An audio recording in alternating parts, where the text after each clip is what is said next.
I would say China is always very much concerned about whether we have enough friends in the world, whereas the United States seems to be very much concerned whether they have enough enemies in the world. China is a force of good. China wants to promote peace, stability, and development, not only for itself, but for mankind as a whole. For the 140 countries in the world which consider China as the largest trading partner of theirs, no one was threatened with a gun pointed at their head. Deal with China only buy China products. And when you sell your commodities to the rest of the world, don't sell it to any other country. Sell only to China. No. We engage in free trade. We engage in real freedom and liberty of trading with each other. China will really excel in excellence, and China will become one of the most important and impactful countries in the world, as China has been for the past 5,000 years.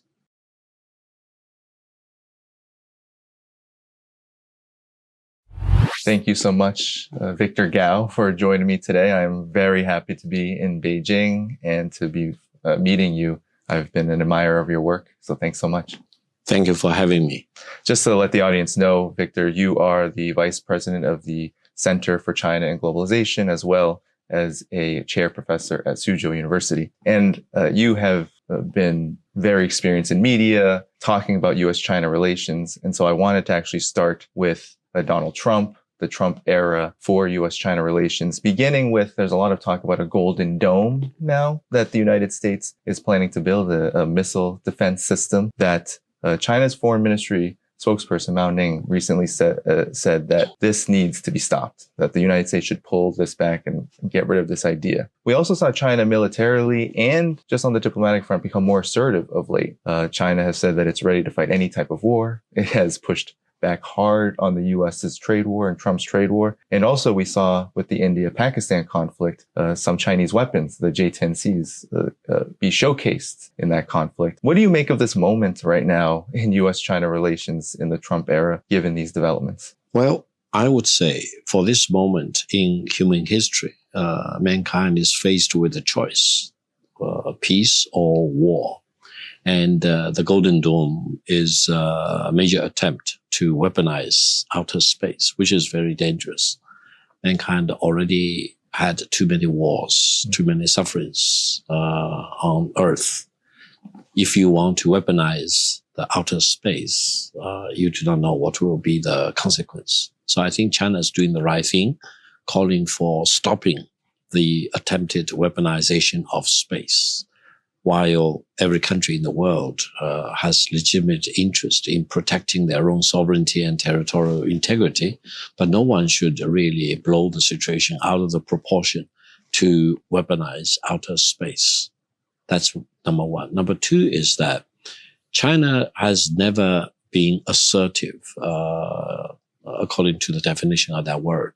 China has always been very strong and very firm in defending its legitimate rights, including sovereignty and territorial integrity. And if any country is pushing China in the attempted violation of China's sovereignty and territorial integrity, China will fight back. That's not belligerency, I would say. That's really the firm resolution of the Chinese nation under the leadership of the Chinese government and the ruling party.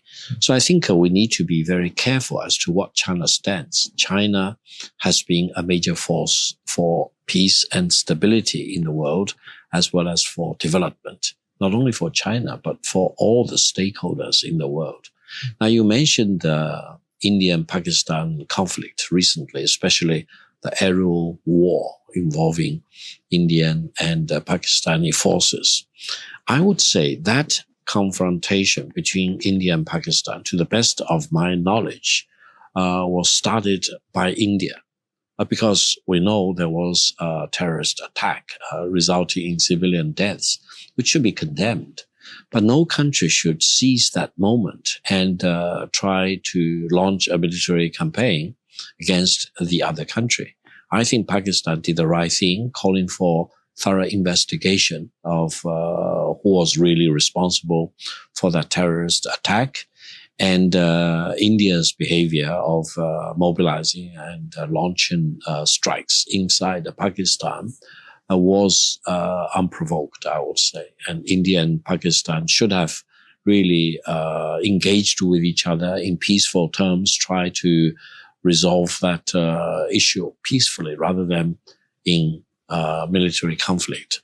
But eventually, when there was a confrontation involving huge numbers of planes on the Indian side as well as on the Pakistani side, and I would say the Pakistani side was reacting to the initiatives by the Indian military, the result is clear for all. I think while the Indian government has different version of the truth, the world knows that the Indians suffered huge, significant losses, having some of the most advanced planes being downed by the Pakistani side.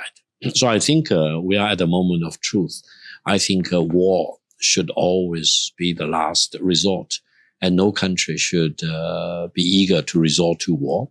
And in the Indian-Pakistani confrontation, what really concerns me the most is the Indian government's decision to divert water from the Indus River, because that will really cause a lot of hardship and difficulty for millions of the people in the downstream of the river. Mm. And I've been calling for India, Pakistan, as well as China to sit down together to sign up some kind of a treaty or agreement between and among themselves so that no country will be allowed to divert water in such an aggressive way, resulting in harm and hardship for the people in the downstream region. Because the Indus River actually originates in China's Tibetan region. And if India is allowed to divert water in such a way, depriving the Pakistani people in the downstream region the use of water, then there should be a mechanism to stop that kind of violation. Because I truly believe that to divert water in such a large amount, resulting in emptied riverbed, for example, for the downstream regions, should be considered as a war crime in times of war, or should be considered as a crime against humanity in times of peace. So hopefully China, India, and Pakistan should really sit down and come up with a more equitable agreement or arrangement so that no country will be allowed to divert water in such a massive way to deprive the livelihood and peace and stability of the people in the downstream region. Given what happened in this conflict and how it's continuing to be ongoing, what you thought about the reports about China's role, because as you said, China, your recommendation is for there to be a treaty and peace talks amongst all of these players. But the reports in the Western media have mainly focused on China's weapons that Pakistan has and how effectively they perform, let's say the J-10C. And I'm curious on what your thoughts were about those reports and what it shows, because I think there's been a lot of talk recently of the United States under Donald Trump being in decline and China's rise being more and more apparent, not just here, but in other areas as well, especially economically. Well, first of all, China and Pakistan really respect each other. We treat each other as brothers and sisters, and the two countries really engage with each other on equal terms and fully cooperate with each other. And Pakistan is one of the few countries in the world which actually jointly produce a fighter plane, Xiaolong plane, with the Chinese side. And China has been assisting the Pakistani side without reservation, providing them with what they need in terms of military hardware and software. And I think the commitment of the Chinese nation to help Pakistan to defend its legitimate interest, including defending its sovereignty and territorial integrity, is well carved in stone. So no country should second guess whether China will be firm and resolute in helping our brothers and sisters in Pakistan in defending its legitimate interest. That's one thing. Now, from what I understand as what happened in this aerial war between India and Pakistan early in May, I think, on the one hand, the Indian military uses hardware and software provided by so many different countries. It's kind of a hodgepodge. Whereas Chinese military hardware and software are 100% self-made. So it's all domestically produced. Now that makes a big difference, because if you have systems, weapons, bombs, for example, and hardware and software from multiple suppliers, how to integrate them into a whole system is a challenge in itself. And then in matters of war, a split of a second means life or death. So I think for the Indian side, I hope they will really make great strides in industrialization, manufacturing, productions, etc. So eventually they will achieve self-reliance in producing their own weapons, rather than depending on so many suppliers from the French, from the Russians, from the United States, from many other sources, for example. That in itself is a kind of a recipe for disaster. Whereas on the Pakistani side, I think they cooperate fully with China, and we share many things. And as demonstrated by this aerial warfare, I think the planes on the Indian side, more or less, still operate kind of in its own isolation. A plane is a plane in the traditional sense of the word. Whereas the J-10CE by the Pakistani side actually operates in a very dynamic framework. Now, I've always said it's kind of a merging the space, the air, the ground, the sea, and the submarine. The 5 dimensions being merged into one. You come up with a holistic, overarching framework, and the plane is just a launch pad. It's not the totality of the story, because it really picks up data not just by the systems or the instruments in the plane. They actually are fed with all the data from the AWACS, for example, from other drones, from the stations on the ground, satellite information, etc. So eventually, the Pakistani planes actually could synthesize all these data collected by different platforms and put them into this overarching platform. And then, because they have capabilities to see further than the other side, and then their missiles can strike at a greater distance than the other side. So the result is a home run. And that demonstrates the capabilities of the Chinese military hardware and the software. And it also means that China is well positioned to handle any military threat threatening China's sovereignty and territorial integrity. And China is also fully prepared to assist countries like Pakistan, which are close friends, brothers and sisters, without reservation, to provide them with the best weapons and best system possible so that they can defend their own legitimate rights and sovereignty and territorial integrity. I would say the aerial battle between India and Pakistan, because of the size, number of planes involved, and also the lopsided result, 1-6 or whatever, is a turning point in modern war history. It means that there is another way to fight a war.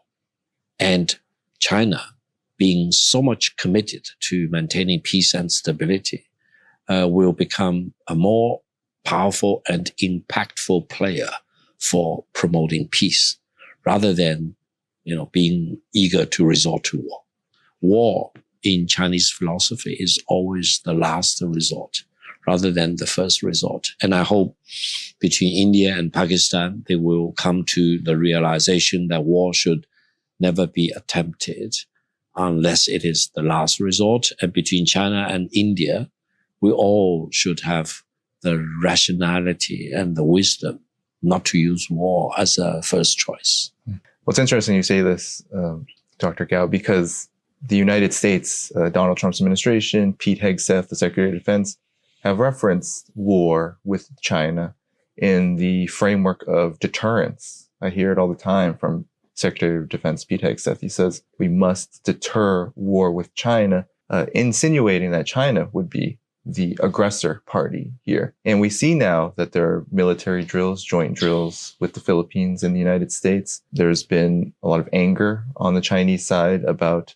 stationing anti-ship missiles in the Philippines to fight a potential war with China over Taiwan. What are your reactions to this, given this really big gap, I think, in understanding? You're saying China is a player and a party that wants to seek peace. The United States is saying the exact opposite, and then taking all of these maneuvers and actions to pursue war. Well, if we look at the world history since the end of the Cold War, more or less in 1991, the track record for China is that China has not been involved in one single war.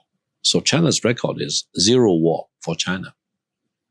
Whereas for the United States has been involved in one war after another, one battle after another, in multiple places in the world. So we are talking about Afghanistan, Iraq, Syria, many other places, for example, Eastern Europe, for example. So I think the track record is carved in stone. Anyone with decency and a little bit of sense of history can read about how many wars the United States has been involved in, how many wars, which is zero, China has been involved in. And that in itself is a very eloquent indication of whether China uses war as a top priority of its diplomacy, or whether the United States uses war to solve whatever problems it defines for itself. That's number one. Number two is that I think China's philosophy throughout the ages always teach us that war should be very, very much considered as a last resort. It doesn't mean that you are not strong. I think for countries which are strong and powerful, you still need to be very, very careful and prudent in considering using war. And the Chinese philosophy always dictates to us that war should be always the last resort. You need to exhaust all the other things, diplomacy, mediation, negotiation, all kinds of intermediation, good offices by third parties, etc., before war should be resorted. Now, we are also living in the nuclear age, is that right? If you compare China's philosophy with the American philosophy, you should be startled. China's philosophy is China will never be the first country to use nuclear weapons against any country. That's number one. Number two is that China will never use nuclear weapon against non-nuclear weapon country or non-nuclear weapon regions.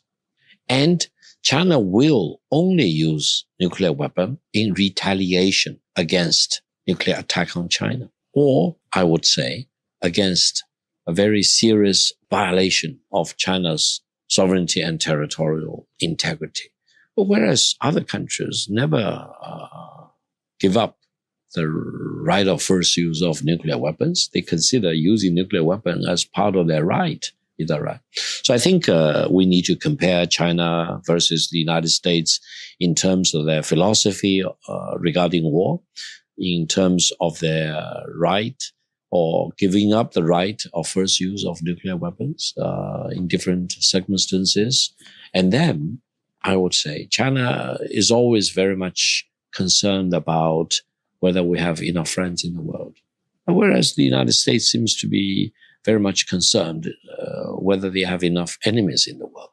So I think China goes out to different parts of the world, try to do trade, help you to build up bridges, railways, highways, dams of all kinds, and try to cultivate friendship, promote win-win situation. Whereas, for example, the United States, given its huge wealth and economic and financial power at its disposal, is not building any meaningful connectivity projects anywhere in the world. It's amazing.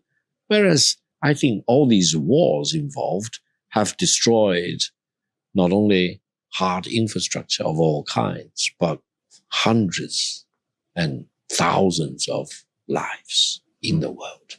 That's the contrast. I hope the United States will really think more about peace rather than using war as a means to solve its problems. Given what you just said, then, how do you see or how do you view these specific manifestations of what I think is the antithesis of your hope? And you hope to see peace, but the United States is just participating in Balikatan, huge military exercises with the Philippines, is stationing these missiles, preparing for war. I think Pete Hegseth says something like preparing for the war of the future with China. And in order to have peace, one must prepare for war. So what do you make of this approach? Because, as we're speaking now, the U.S. is also testing ICBMs that are nuclear ready, saying they want to deter war with Russia and China. And as you mentioned, China is a nuclear power, the United States is a nuclear power, and there is a huge gap in both of their approaches. So what is your assessment of this threat of war between the U.S. and China, given that there seems to be a hugely divergent path that these two countries are taking? Well, my own conviction is the inevitability of peace between China and the United States. I reached this conclusion after a very careful analysis of the situation involving China and the United States, and especially after the publication of a book written by a very renowned professor at Harvard entitled Destined for War, which proposed the Thucydides trap theory. Now, I'm convinced that Thucydides trap theory, as applied to China and the United States, is a fallacy, because the author, well-renowned, whom I highly respect, did excellent scholastic work analyzing cases of war in human history and came up with this theory of the emerging power challenging the established power, mostly resulting in war. Now, I think the renowned author forgets to inform mankind that all the cases of war he analyzed were conventional wars, whereas China and the United States are both very important nuclear weapon countries. Therefore, if you want to apply the conclusions you arrived at very scholastically, very excellently, analyzing conventional wars to two nuclear powers, you cannot really get the reality reflected. It becomes a fallacy. If, for example, people walk away with the belief that China and the United States are destined for war.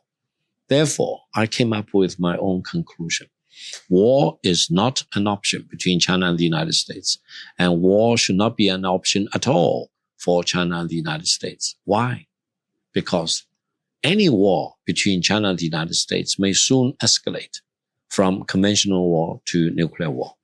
And in a nuclear confrontation, there will be no winner. Both China and the United States will be wiped out. And in between, there will be Armageddon for mankind. So what is the goal of the United States if it wants to engage in a war with China? Do they really believe or indulge in the fantasy that they can wipe out China with 1.4 billion people, whereas the United States will remain more or less unscathed? No, that's not going to be the scenario. If war breaks out between China and the United States, the two largest economies in the world of today, both armed to the teeth with conventional weapons as well as nuclear weapons, there will be no winner. All of us, the 8 billion people in the world, will be the losers.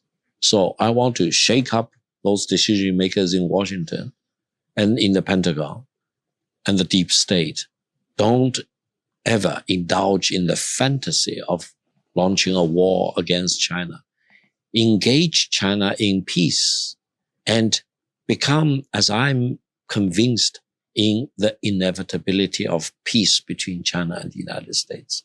We have lots of problems between the two countries. China has a civilization of more than 5,000 years. The United States has barely 250 years after its independence. For example, the two countries are very, very different. My philosophy is always your God for you and my God for me. never try to impose your God on me, and I will never try to impose my God on you. That will be the megatrend, I hope, between China and the United States. And meantime, we can have the luxury to resolve all the problems in peace, in negotiation, in good offices of all kinds, and to make sure that the American people and the Chinese people are both winners. If both China and the United States win from our engagement, mankind wins. If both China and the United States lose, especially in the context of a war, mankind suffers the Holocaust. With what you're saying, I wanted to just ask you then, why then do you believe, and maybe from the perspective of China and the Chinese people even, that the United States is pursuing this, as you said, indulging in war, while I share this hope with you, Dr. Gao, that I hope that the United States does not indulge, but given the actions of the Pentagon, you mentioned the deep state, and the foreign policy circles in the U.S., it seems like the indulging is happening. Right? There is the buildup in the South China Sea. There is constant talk, even quietly. We don't hear it so much in the mainstream media because the Trump administration has so many hands in so many different pots. But every day in the Western mainstream media, you can find talk about Taiwan building up toward that conflict. The Indo-Pacific Command is always trying to estimate when that war is going to happen. So, Dr. Gao, why then, if this is going to lead to an Armageddon situation for humanity, why would the U.S. pursue this? Well, I would say my suspicion is that Washington is suffering from two nightmares. The first nightmare is that they consider China as a pacing threat. Whenever they look beyond their shoulder, they see China coming up. So they worry that China eventually will surpass the United States. Now, it depends on how you define it. Is that right? While the United States economy is the largest by official exchange rate, China is the largest by purchasing power parity. The latest number indicates that China is already about 130% that of the United States, using purchasing power parity as the benchmark. Now, I believe in what Elon Musk says. He says by the middle of this century, the size of the Chinese economy will be double, if not 3 times as large as the US economy. Even today, if you look at a whole range of things, for example, production of iron and steel, generation of power, production of automobile of all kinds, and so many other things, the Chinese production is not only larger than the United States, but sometimes it is more than 50% of the global production. And that is the reality. So Washington should not pretend that it's not happening. Is that right? And sooner or later, either by purchasing power parity measurement, which is already happening, or by official exchange rate measurement, which I believe probably by 2030, no later than 2035, China will be larger than the United States. And by the middle of this century, in Chinese term, 2049, then in other economics analysis, for example, by 2050, the Chinese economy may be twice as big as the US economy. That's inevitable. That's the megatrend of our time.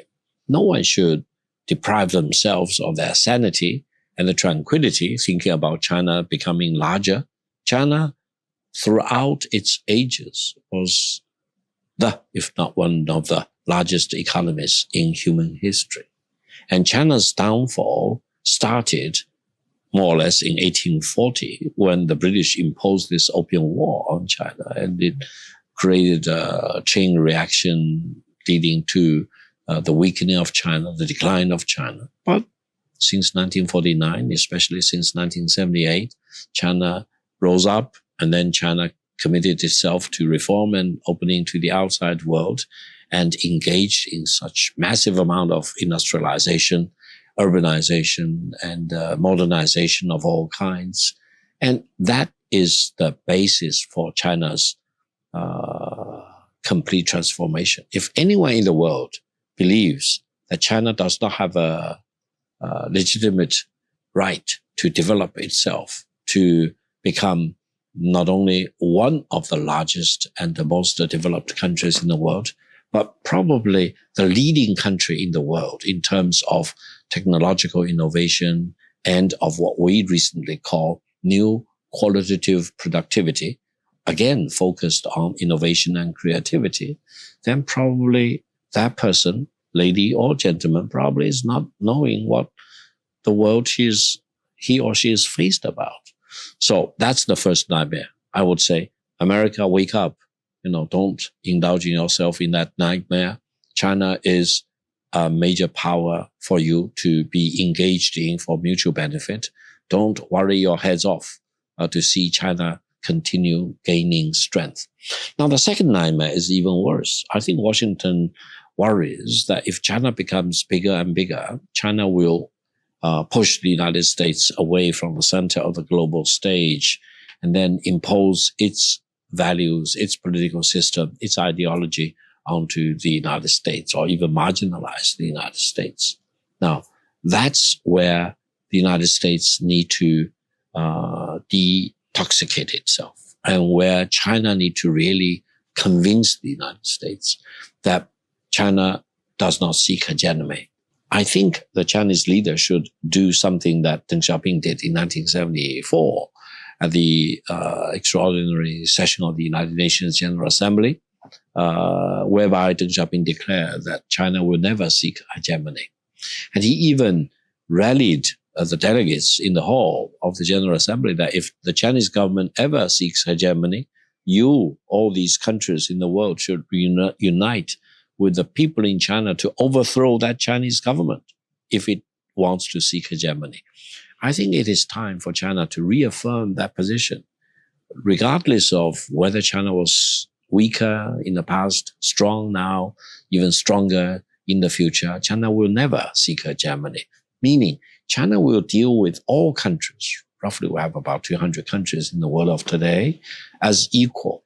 And we want to promote what we call win-win situation for all the countries in the world. And we want to be the standard bearer of free trade.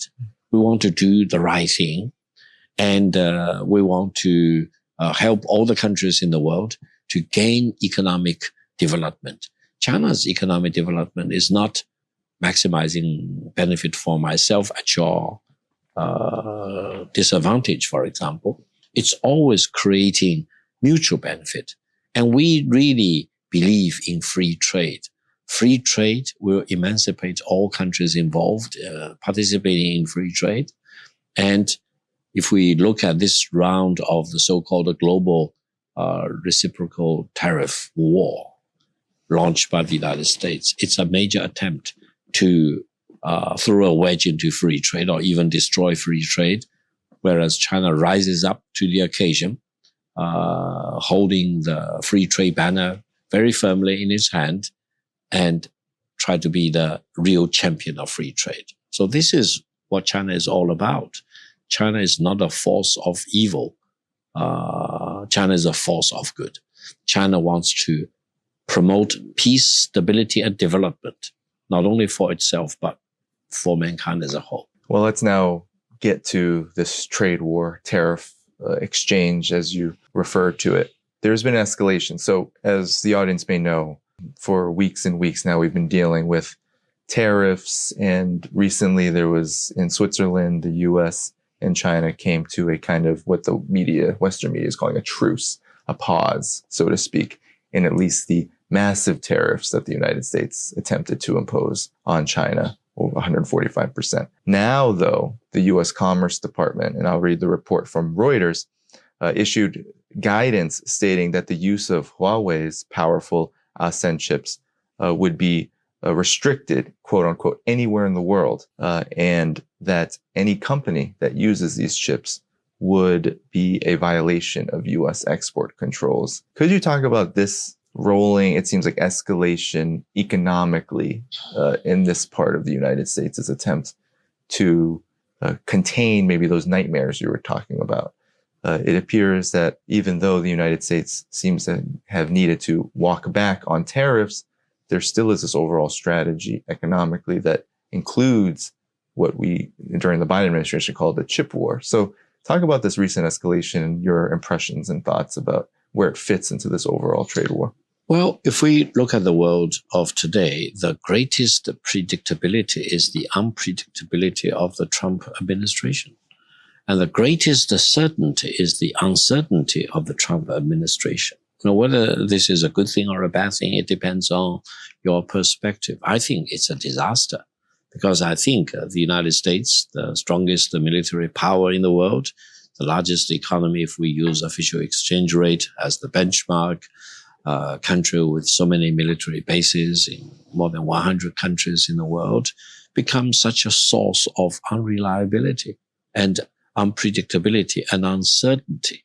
This will really shake up the world because lots of the businesses do not know where and how they want to make their medium-term and long-term investment. That's the first point. Now, the second point is that this global reciprocal tariff war is the wrong war for the United States to fight. It's not constructive. It's not going to help the declared goal of moving manufacturing jobs back to the United States. Maybe President Trump has another goal, which he did not tell the world. We do not know what exactly he's up to. But to launch such massive amount of tariff war against not just China, but almost all the other countries in the world. I understand even an island uninhabited by human which only had penguins on it is also being targeted as a area with huge tariffs. I simply do not understand what's the real motivation. Now, I think the United States is holding a gun at every country's head. You need to listen to my dictate. You need to do whatever I tell you to do. Now, President Trump seemed to be very proud that about 70 countries, now it's probably more than 70 countries, wanted to talk to the United States to enter into a negotiation and come up with an arrangement. And I will not say the exact term he used. It's a little bit awkward. But then holding a gun at other countries' head, demanding Canada to become the 51st state of the United States, demanding Greenland become part of the United States. Now, all these things are very much out of line of what the United States should behave in the world as a very large and important country in the world. Now, faced with this massive maximum tariff launched by the United States against China, China rises up to the occasion. China wants to retaliate. And the United States says, no, you should not retaliate. Whatever I strike you with the tariffs, you just take it and eat it.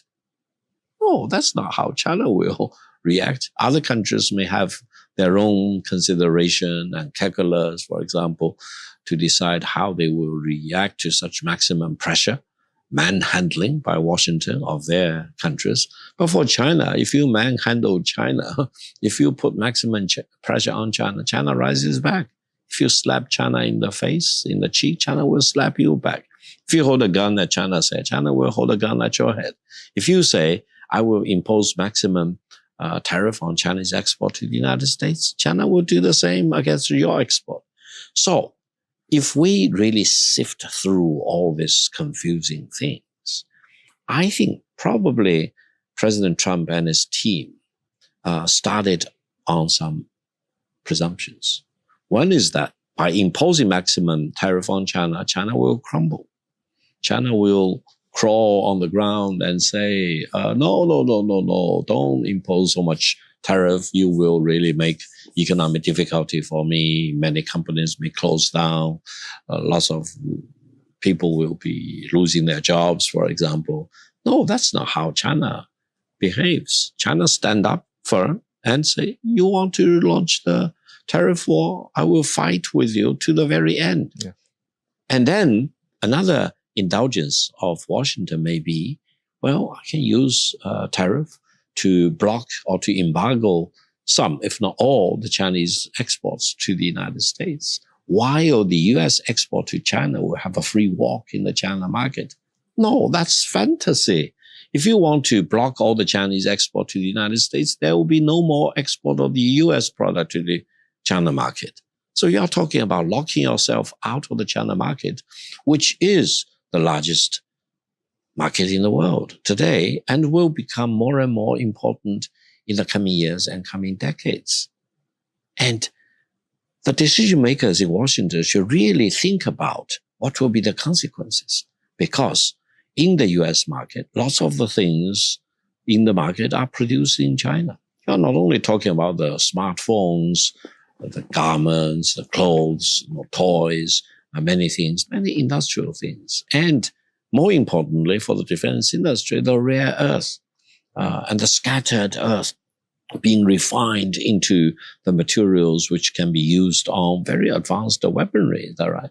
So eventually, I think the United States will be judged that they launched this massive trade war against the rest of the world without really having thought very carefully about it. And what is the purpose? If the United States wants to get some pocket money, for example, they can make some pocket money other ways. But by levying huge amount of tariffs, and then even worse, without telling the American people that eventually all these tariffs announced will be paid by the American consumers. It's kind of a tax on the American people. I don't think White House has that decency yet to muster their courage and tell the American people, yes, wait for the bad time because you need to pay for the tariffs. It's not China. It's not France. It's not Britain. It's not EU as a whole. You, the American people, the American consumers need to pay for the tariffs. Do you know what will be the outcome? You know, Washington has been threatening Walmart, eat up all the tariffs, don't pass it on to the consumers. That's not market practice. If you collect tariffs by the government and the traders like Walmart need to pass on the cost to the end users, eventually it's spread around by all the American people need to pay the tariffs eventually. It will cause inflation. And I think it will make life for people in the middle class bracket or even lower income bracket even more difficult for the Americans. So I think from the Chinese perspective, this trade war will cause a lot of difficulty and hardships for the Chinese exporters. But I think we will stabilize the situation because there is something more than economic losses and gains analysis, because China really views this in a very philosophical way. The American this time is trying to destroy free trade. China wants to protect free trade. So we need to stand firm in protecting free trade. Free trade is good. Don't mess around with free trade. And by rising up to defend free trade, China does this not just for its own benefit. China is doing this for all countries' benefit, as well as for the fundamental interest of the American people. The American people don't want to suffer this shock of paying extraordinary amount of tariffs being collected by the US government. And, for example, if the trade war does not tone down or get scaled down, my concern is that the inventory in the United States will run out and the shelves in the department stores, whatever, will become empty and the American people will suffer the consequences. And then you can see that China also imposes huge amount of tariff against the US export to China. And lots of things that China import from the United States, including oil, gas, soybean, other agricultural products can be sourced from other countries, Brazil, Argentina, Australia, Canada, you name it. So the United States export to China are not the only product that China cannot source from other markets. So you are talking about a huge amount of economic losses to the American producers and exporters. What's the fun of that? I'm completely baffled by the logic and the philosophy and the rationality of this global tariff war, especially against China. So I think what happened in Geneva couple of weekends ago was the right thing. It means there are still people with sound mind and rationality in Washington, especially the Secretary of Treasury and the Trade Representative.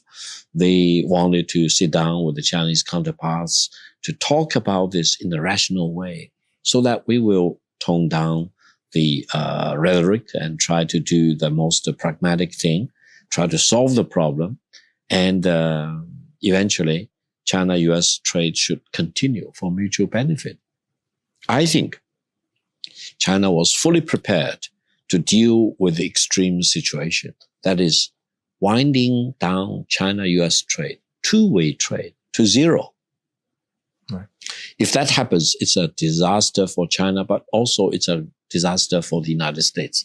And in the short and medium term, the US people will suffer more bad consequences because they will be deprived of all the products produced in China, which they can readily pick up in their stores.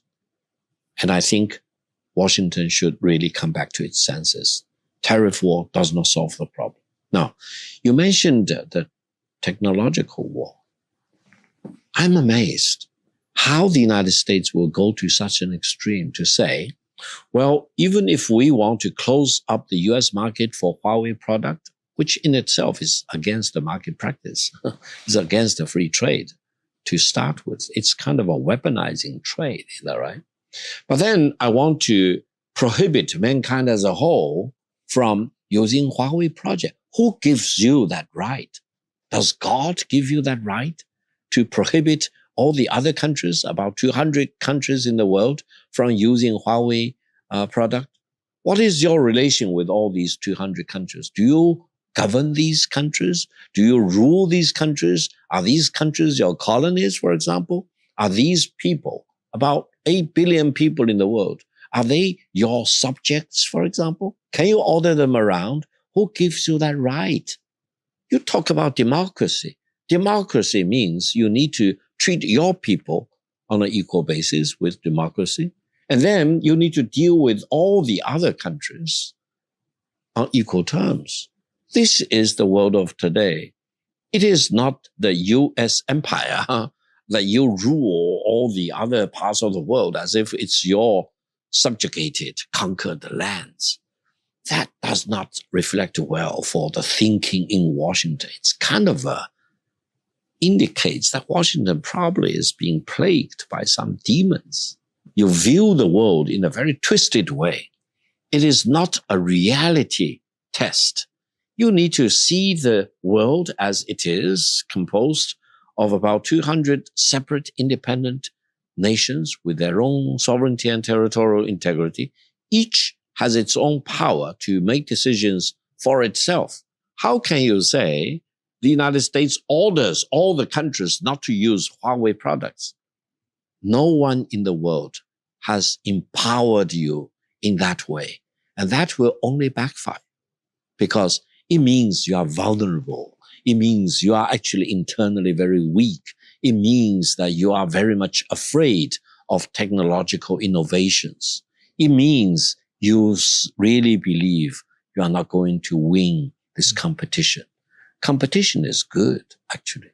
Competition on equal terms, on fair terms, should be encouraged because that means mankind is still moving forward and making progress. No one has a monopoly on technological innovation. No one can monopolize creativity of humankind. Maybe talk about some ways it has already backfired, because I see it in the Western mainstream media everywhere now in reaction to the trade war, in reaction to the chip war that has seemingly escalated in lieu of now this pause in the trade war. And one of the big narratives that is now being pushed, almost to my surprise, is that, it's not going to be China that suffers the most. It is actually the United States that will be left behind. How has it backfired, particularly in this area of technology, which China has, of course, grown leaps and bounds over the past several decades? Well, I would say let's focus on chips. Before the chips war, China spend about $400 billion every year to import chips from the United States, Japan, Republic of Korea, and China's Taiwan province, you name it. China had no problem with spending so much money on importing chips.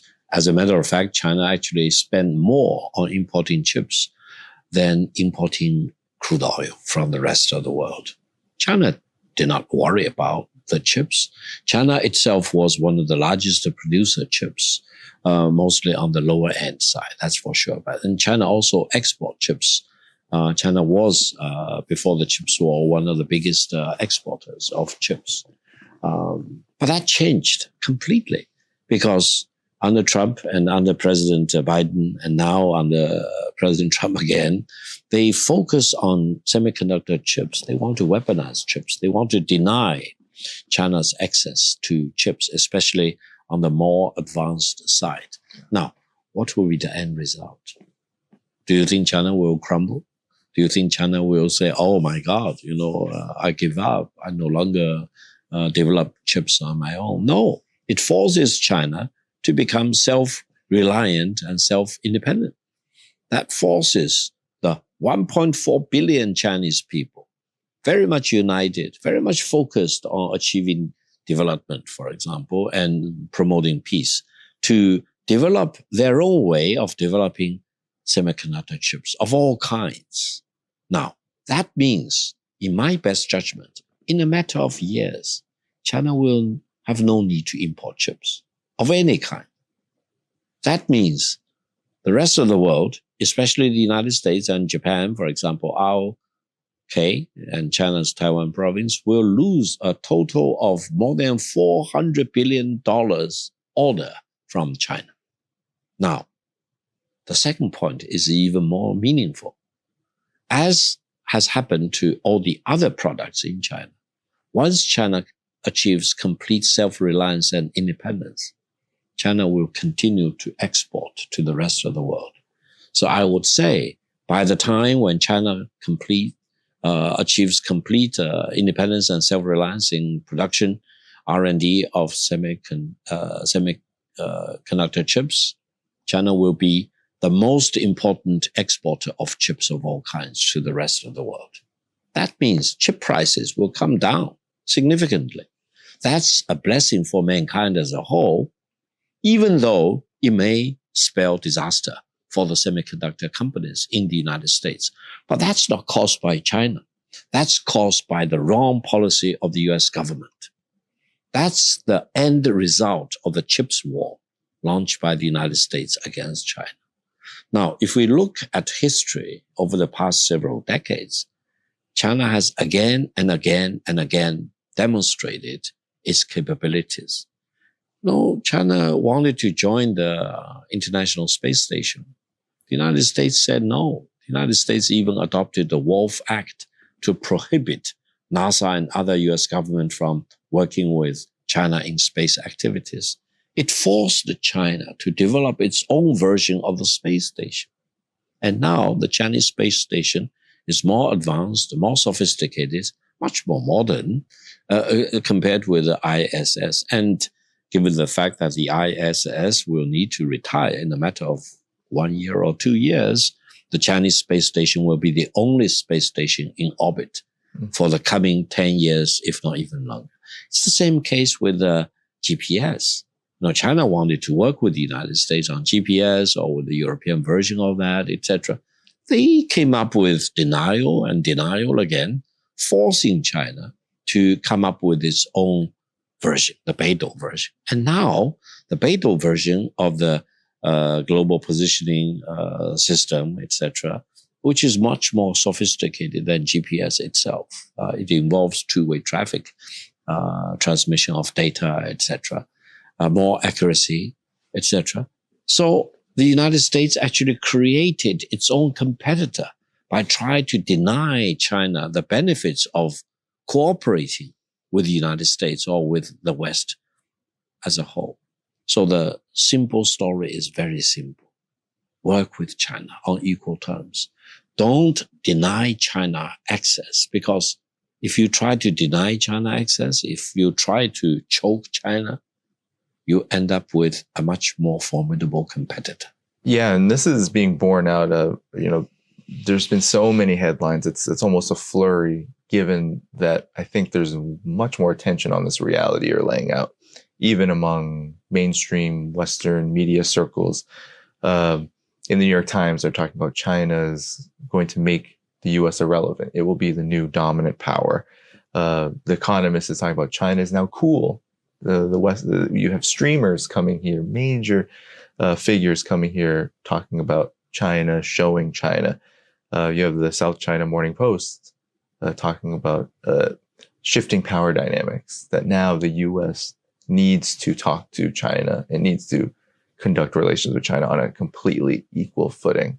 Talk about this shift, because it wasn't so long ago that the United States, and still to this day, we have, of course, foreign policy circles, mainstream media talking, and you've had experiences with Western mainstream media where they do talk about China in a very diminutive and maybe degrading way. But more and more, there is this acknowledgement of a reality that things have changed in this relationship quite dramatically. Maybe talk about that. What gave rise to this change? How do you see it taking place now in the larger sense? First of all, I would say the international order we live in now was established in 1945 after defeating Nazi Germany in Europe and Japanese fascism in Asia Pacific. And it's structured around the United Nations, Security Council of the United Nations. And the international order established in 1945 was never meant to be a unipolar world. It's always a multipolar world. And that's the reason why 5 permanent member states of the United Nations Security Council each has a veto power. China, US, former Soviet Union, today's Russia, and Britain and France. Is that right? So unipolarity was not meant to be the case. Multipolarity was designed as the international order. Now, since 1945, there were ups and downs in international relations, geopolitical movements, etc. But China has always been very much at the head table. China was the first country to sign the UN treaty, actually. And China has always been a permanent member state of the United Nations Security Council. So if anyone, anywhere in the world, tries to dismiss China, not only ever since 1945, but let's say for the previous 5,000 years, I don't know what that person is doing. I think if you really run out of your knowledge, go to a library, go to a digital library to see how much China has been here, contributing to civilization of mankind as a whole. Not only for 1 year, 100 years, 1,000 years, for 5,000 years. So that's the reality. That's the ultimate strength between China's economic rejuvenization, I would say. Now, secondly, I think for the United States to practice what Professor Paul Kennedy of Yale Graduate School History Department said, overreach. Don't overreach. Because any country, big or small, strong or weak, if you practice overreach, eventually you'll be second guessed. Because eventually your capabilities are not going to support your overreach. And this probably is exactly what's happening to the United States. For the US government to publicly announce their policy prohibiting all the countries in the world from using Huawei chips is a typical example of overreach. I mentioned no one under the heaven and no God in the world has authorized the United States to practice that massive amount of overreach. Practicing overreach will exhaust you, will eventually weaken you out, will hollow out your overall strength, and will make you a secondary country. That's not because other countries want to make you secondary. It's because by overreaching, you actually hollow out your own self. Now, China does not want to see the decline of the United States. I believe China's peaceful rise is not premised on the decline or the demise of the United States. I think China and the United States can coexist very well. President Xi Jinping of China said the Pacific is big enough to accommodate a very successful United States and a very successful China. And more recently, he kept saying the world is big enough to accommodate both the United States and China, developing in their different ways, both in their own successful demonstrations. So I hope the world will be better served if China and the United States will view each other and deal with each other as equals and never indulge in the fantasy that I can impose my God on you. And I think China and the United States respecting each other will be the megatrend. I even coined the term. It's called Ameri-China. America plus China becomes Ameri-China. Ameri-China means marry America and Ameri-China. And China and America combined together will become Ameri-China. So that will make the world a merrier world, I hope. So I always want to single out those warmongers in Washington and say, come to me or I come to you. Let's have a debate. Let's really get to the bottom of that. What can you gain if you want to maximum bully China, if you want to impose war on China, and if you want to destroy China? Can you really destroy China? Now, if you give me 1 second, I would say Washington is also suffering from what I coined Tonya Harding syndrome. You know, Tonya Harding was a national champion in figure skating in the early 1990s. She was very much worried about Nancy Kerrigan out of Massachusetts. And eventually Tonya Harding's husband and his associates teamed up together to whack the kneecap of Nancy Kerrigan, putting her out of commission. And then Tonya Harding went on to win the national championship. But eventually, when the dust settles, Tonya Harding was banned from national figure skating in the United States for life. That's a sad story. I think Washington is suffering from Tonya Harding syndrome. It views China as a potential competitor. It wants to whack the Chinese kneecap one way or another, but it doesn't solve the problem. China will continue to rise. China will really excel in excellence, and China will become one of the most important and impactful countries in the world, as China has been for the past 5,000 years. You're talking about China being the only surviving civilization for 5,000 years without interruption of its culture and civilization. That's a real phenomenon. I hope many people in Washington will see China as it is and will no longer indulge in the fantasy that China as a civilization can be wrestled down to the ground and we can extinguish the Chinese civilization or wipe it out or to reduce it to irrelevance. No, China refuses to be reduced to irrelevance. Well, that gets me to this question then, Dr. Gao, as China rises and as you mentioned, there's this overreach, and this overreach from the United States spans not just with China, which happens to be one of the biggest examples, if not the biggest, but of course we saw what happened with Ukraine and what continues to happen with Ukraine, sanctions on Russia. Similarly, you mentioned China crawling on the ground. No, it's never going to happen, begging the United States for mercy. Well, Russia didn't do that either. We see secondary sanctions on Iran targeted at China, but yet these two countries continue their path of development and their mutual cooperation, especially around energy, where the sanctions are targeted. But a big question is now, as the West, the United States at the head of it, if we can say that, is coming to grips with China's rise. There's all kinds of talks about China in its own sphere of influence, and this mainly centers in the Asia Pacific.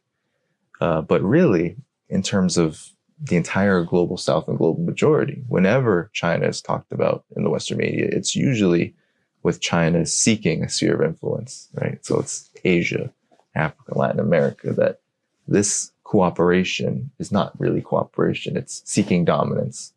What's your assessment of this? Will China, as it rises, seek its own sphere of influence, or will it do something different? No, I think China is a country really focusing on the world as a totality. Sphere of influence for China? No, it's completely wrong. I don't think China has a way of looking at the world, dividing the world up into spheres of influence. Why? Because China looks at the world as a totality. China now is the largest trading partner with about 140 countries in the world. And there are only about 200 countries in the world. For the rest, for the remaining 60 countries or so, China probably is the second largest. So you think of China looking at the world as a totality rather than dividing it into spheres of influence of opposing blocks. For China, every country in the world, all the 200 countries in the world are equally important. For example, if the head of state of, let's say, a small country in the Pacific region comes to China, he gets the same protocol as, for example, the president of a much larger country. There's no difference in substance. It's the same protocol because we view each country, big or small, as important country, as a country that China needs to engage with in equality, on equal terms. That's number one. Number two is that by promoting free trade, China now is the largest trading nation in the world. We always say, if you look at the 10 largest container ports in the world, 7 are in China. China helped Laos to build the railway. China helped Indonesia to build the high-speed railway from Bandung to Jakarta.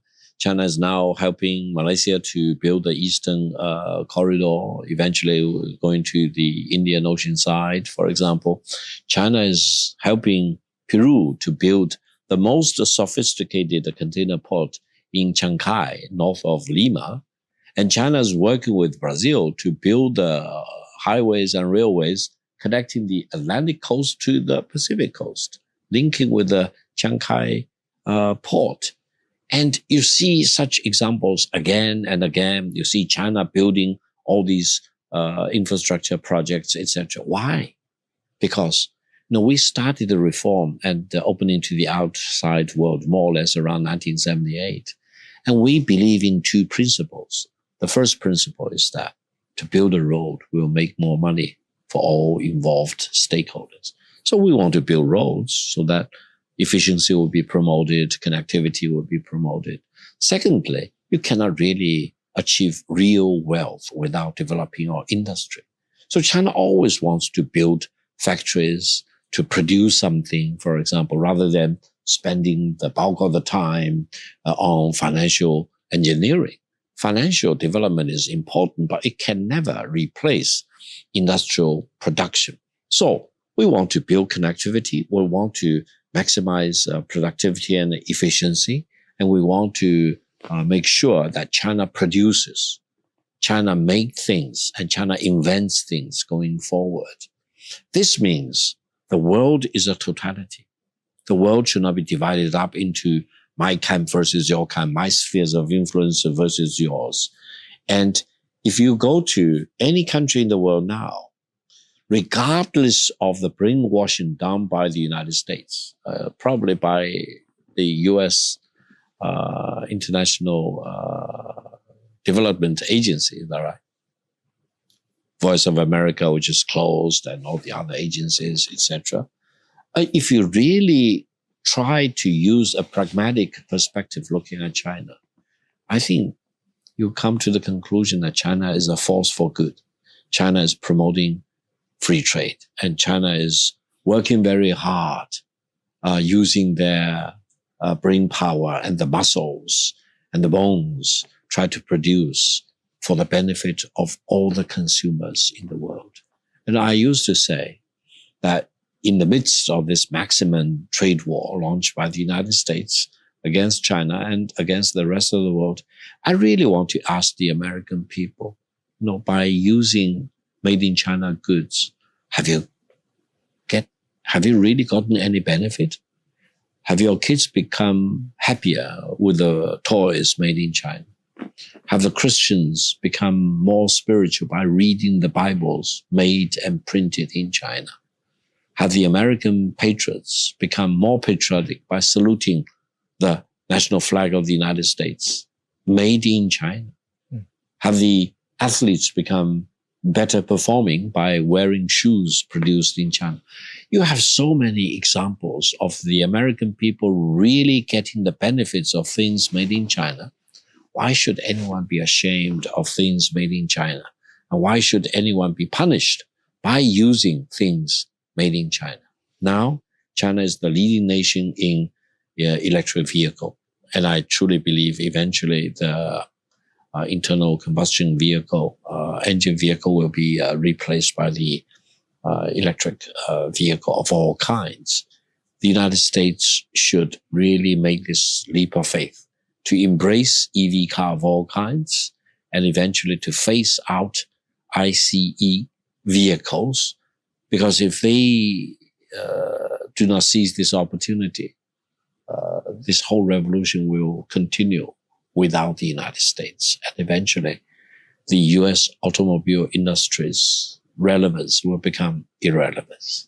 Yeah, well, this gets me to Dr. Gao. With what you were saying with the U.S. economic situation as it isolates itself vis-a-vis China, I wanted you to talk about this. It's really important. We see the United States with this overall position in the world as a hegemon. And then we have China rising and becoming, especially in the economic realm, just a dominant player in its own kind of way. But many people would see this in the United States, and I want your thoughts on this. You mentioned China's benefits, or the benefits that the American people have received from cooperation and trade with China.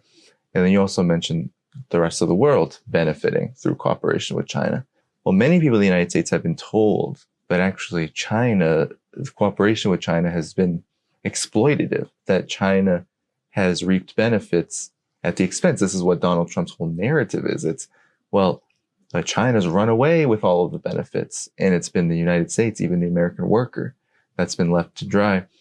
And then, of course, you have the narratives in the media talking about, you mentioned Voice of America, but there's many other examples with cooperation with China from the global south, for example. There's actually many negative outcomes. What's your response to this, especially as we are moving toward this multipolar world? It appears that China's status does need a kind of course correction in terms of how American people, but really how the world sees China. I think the world is moving in a much different direction, but the United States in particular, what do you say to the American people who have been told for so long that it is China that has been at the root of so many of their problems? Well, I would say ever since 1978, especially starting somewhere in the 1980s and it's accelerated in the 1990s, many American companies came to invest in China. This was actually one of the driving forces for speeding up China's modernization and industrialization. That's for sure. And I think the Chinese people were grateful that we had foreign direct investments from the United States, from Germany, from Japan, many European countries, ASEAN countries, overseas Chinese community investments in China, etc., all pitching in to help lifting the Chinese industrial production. But for all these investments into China, no investment was forced by China, pointing a gun at the company, saying, you need to relocate to China or I punish you.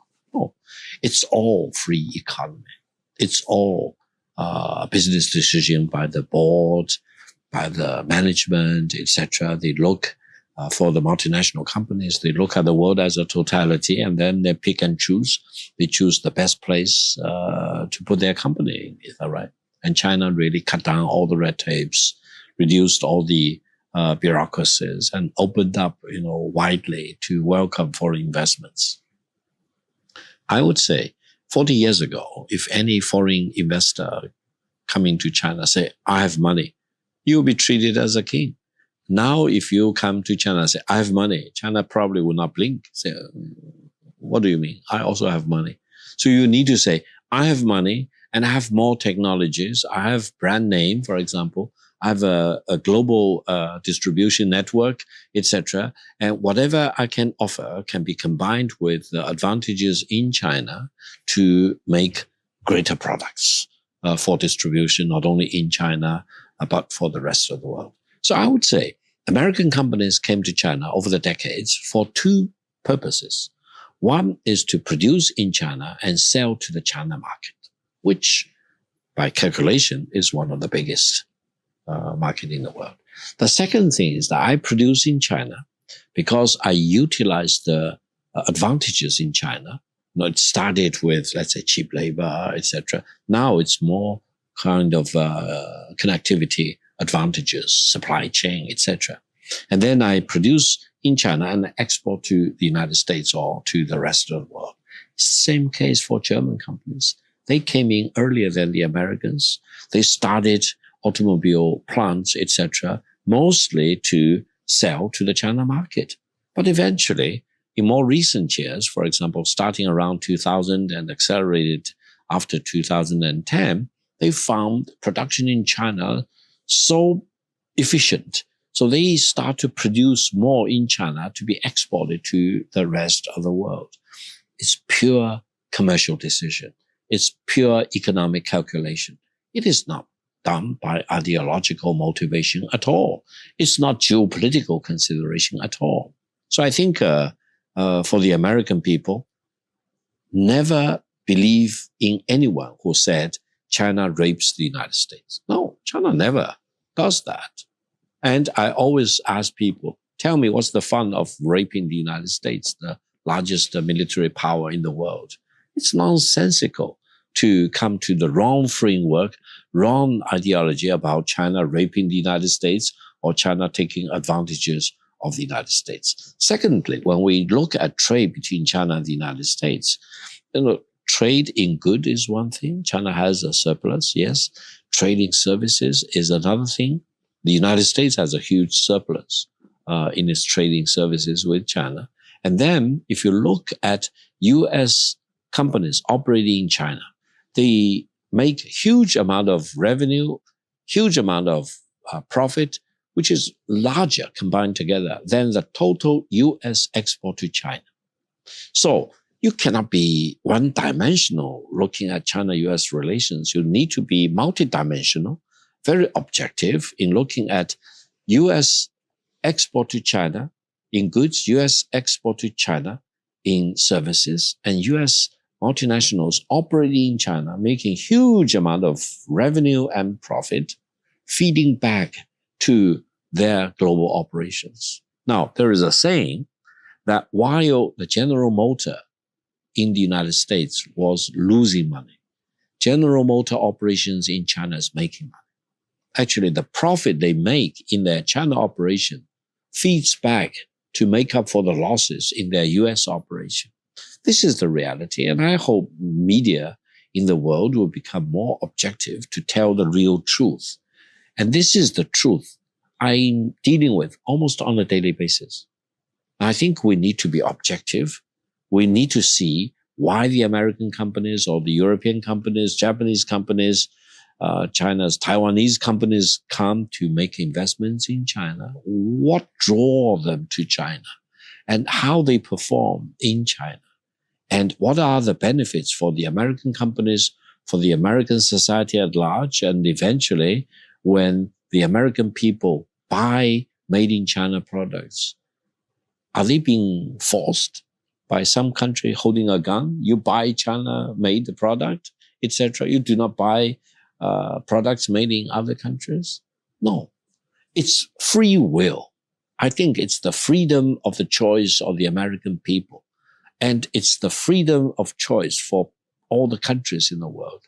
That's why for the 140 countries in the world which consider China as the largest trading partner of theirs, no one was threatened with a gun pointed at their head. Deal with China only buy China products.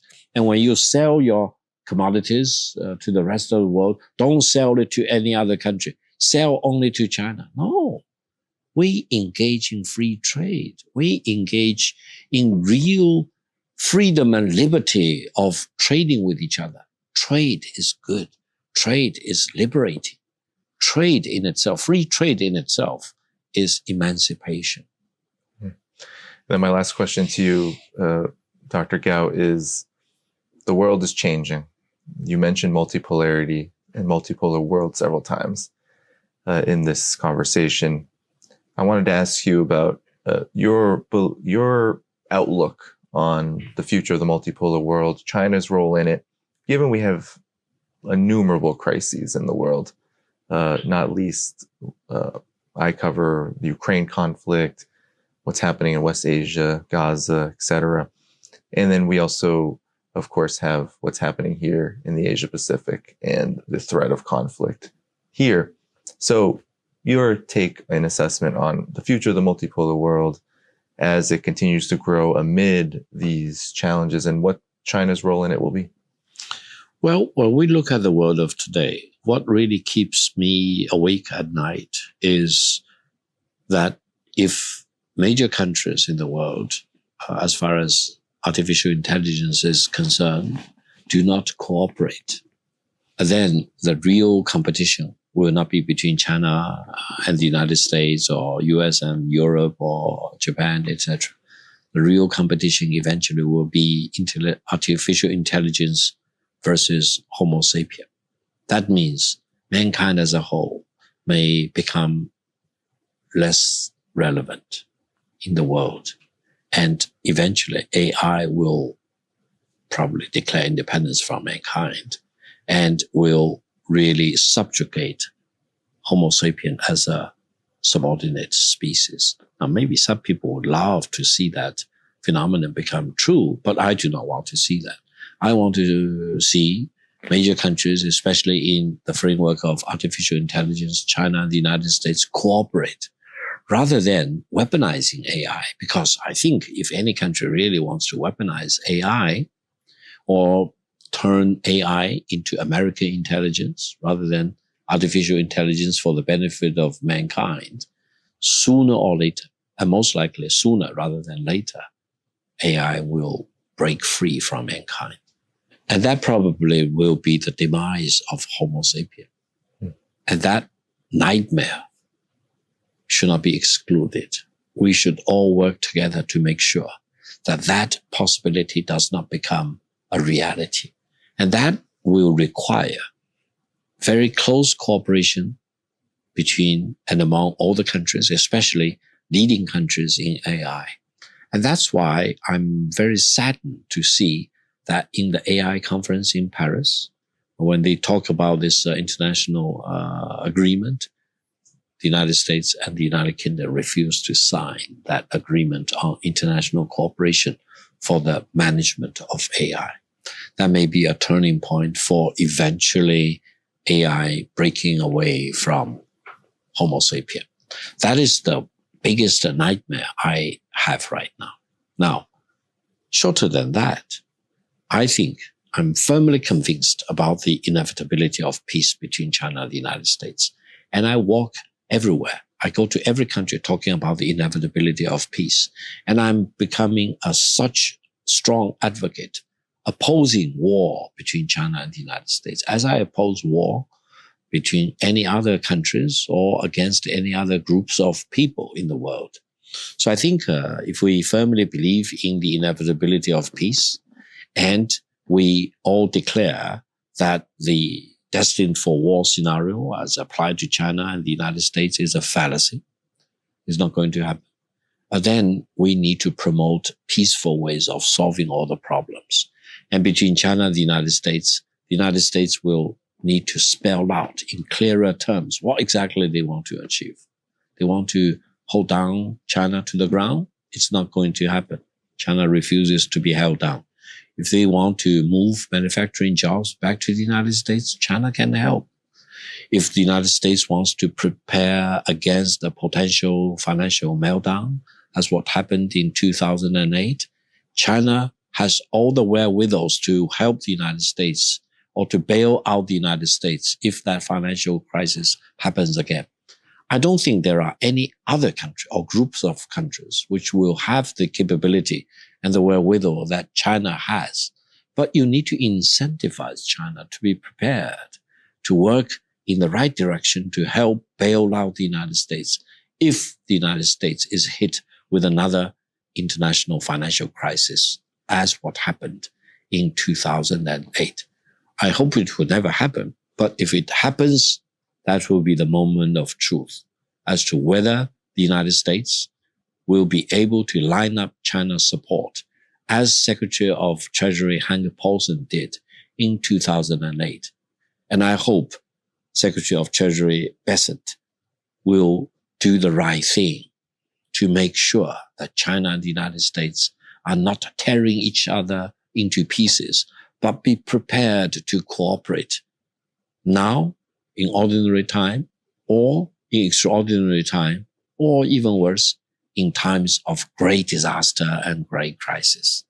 I firmly believe China and the United States should cooperate, treat each other as partners, and we can maximize benefits for the American people as well as the Chinese people, and mankind will be better off, especially if mankind can keep its leading position in the world as we understand and refuse to be subjugated by the runaway AI. Dr. Victor Gao, thanks so much for joining me today. It's great to be here in Beijing Thank to you. have It's this a great honor. Conversation. And yeah, I look forward to more cooperation, not only between me and you, but also US and China. Thanks so much. Thank you very much. Thank you for having me. Yes. Yes.